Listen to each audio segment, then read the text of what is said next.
All right, guys, what's going on? It's Jack, and welcome back to another video, and welcome to Team Deathmatch. Team Deathmatch finally arrived. I got home a little bit later tonight than I usually do, but after I got done eating, I went straight into Team Deathmatch and XDefiant, and man, it felt like home. Because even since the days when I first started playing first-person shooters, I was always a Team Deathmatch free-for-all guy. No matter what first-person shooter I played, I was always a Team Deathmatch free-for-all guy. Back during the Black Ops 1 days, though, my best friend talked me into playing Domination because of the extra XP that you would get per match, and plus matches were longer, etc., etc. So, plus taking the flags gave you more XP, so I was all about Prestiging. I still am to this day.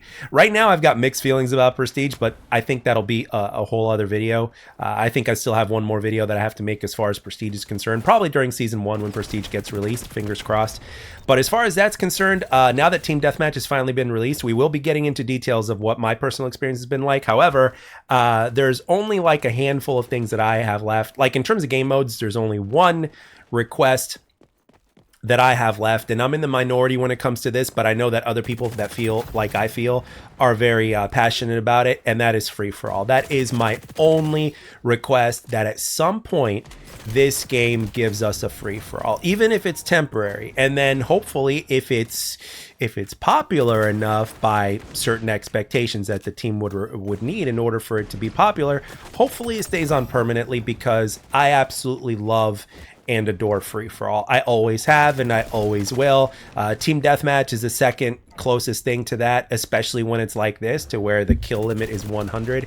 And according to rumor or leak or whatever, before this mode was released, it was said that the kill limit was going to be 65. And if the devs did decide to change that due to the things that we had mentioned, shout out to the devs once again. And speaking of the devs, they've also released a statement that basically said that they're going to revert the camo changes, except they're going to give us even an upgrade, like to where it's going to be even faster than it was with double XP in terms of how you progress.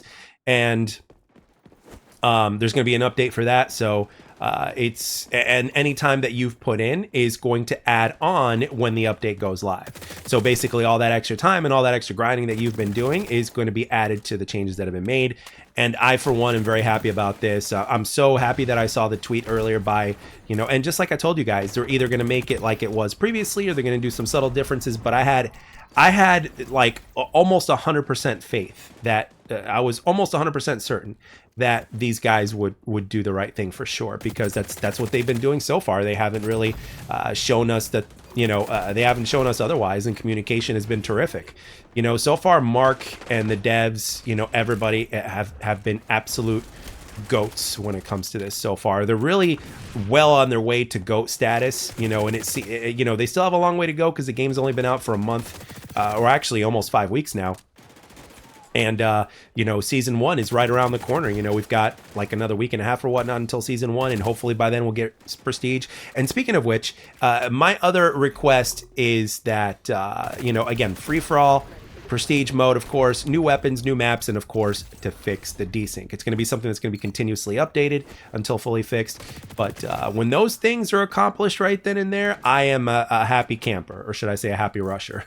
LOL. Yeah, give me free for all and all those other things. I am as happy as a clam. Now, with that being said, what is it, the free for all? What's the TDM experience like in XDefiant? Well, it is very familiar, just like it was in other Call of Duty games, like let's say, Black Ops 4 or whatnot. But you will still catch people that are crouch walking all over the place, which is one of the biggest signs of a noob. When you see a lot of people just over crouch walking anywhere and just, aiming down sights and stuff like that, that's usually the biggest sign of a noob. So yeah, that is apparent. But at the same time, the factions and the abilities of the factions are what actually keep things going. So it is a slower pace, but at the same time, it is not a slugfest by any means, especially if you know what you're doing to a certain extent. And one of the things that I always have to remind myself is, I have to say to myself, Jack, remember, this is XDefiant. This is not Call of Duty. There are differences, so you still need to adjust. You still have a lot to learn. You still have this. You still have that, and which I am.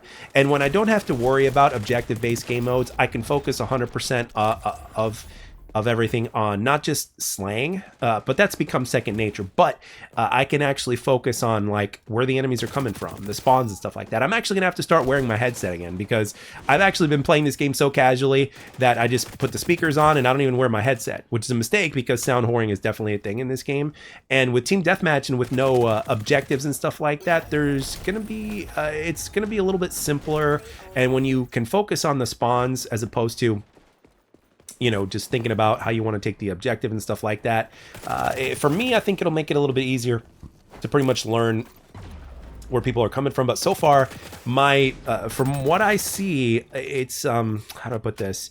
I think they could use some work, but at the same time, I could be wrong because again, this game is not Call of Duty. This game is XDefiant. So I may just need more time to adjust to how these spawns are working and all that. So, and it could also be the map design because even though there is a 3-lane design behind the maps, they're all significantly different from your, like, let's say traditional COD maps. So there are places into where people can actually be a little bit better hidden than on maps like, let's say, Black Ops 2. So things are a little bit less obvious, but with time they can become more obvious. And obviously with Team Deathmatch, which is as basic as a game mode could get, which is one of the things that makes it such a great game mode in the first place, is where the learning process can really take place because it's as simple as a game mode as you can possibly get. So it is a bit slower, but at the same time, it's certainly not a slugfest. Especially if you know what you're doing, you'll be fine. So, but yeah, and I've seen many abilities too. I haven't just seen Echelon players. I haven't just seen Phantoms. I still continue to see multiple abilities. Spider bots are still annoying. I'm seeing walls from Phantoms and stuff like that. So I am literally seeing everything. So for one, I've seen everybody, cleaners, Phantoms, everything, like everything, just as if there was an objective-based game mode. So if anything, to be honest, I think I'm seeing just slightly more variety, like for now. I mean, I'm sure that may change, but like I'm seeing a really good mix of different factions that are being used every single match. So which is definitely a good thing. But with that being said, guys, I want to know in the comment section, what are your experiences with Team Deathmatch so far since it's been released earlier today?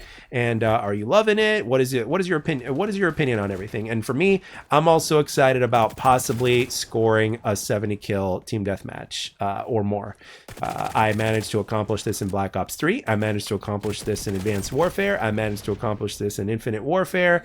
And I was really close in Black Ops 4. I was off by about 3 kills.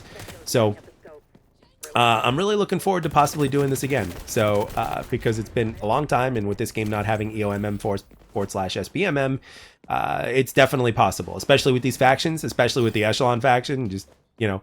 So but yeah, I'm excited about that, and we'll see what other content creators will do around that, because as you guys know, Scump was the one who introduced the 70 kill Team Deathmatch challenge, which was great back in Black Ops 3. And for me personally, it was always a goal since then. And ever since the days of Black Ops 1, I was always a Team Deathmatch /free-for-all guy. So XDefiant, if you're hearing me, pretty please, at some point, consider giving us a free-for-all, even if it's temporary, and hopefully it will be something that you can bring back and forth under rotation. But with that being said, if it's popular enough, hopefully you'll keep it. But anyway, guys, that's pretty much all I got for this one. I want you to tell me what your experience is like. And yeah, if there's anything else you want to add in, by all means, please do so. And as always, I'd like to thank everybody for taking the time to watch and or listen. Hope you enjoyed it, and I'll catch you guys on the next one.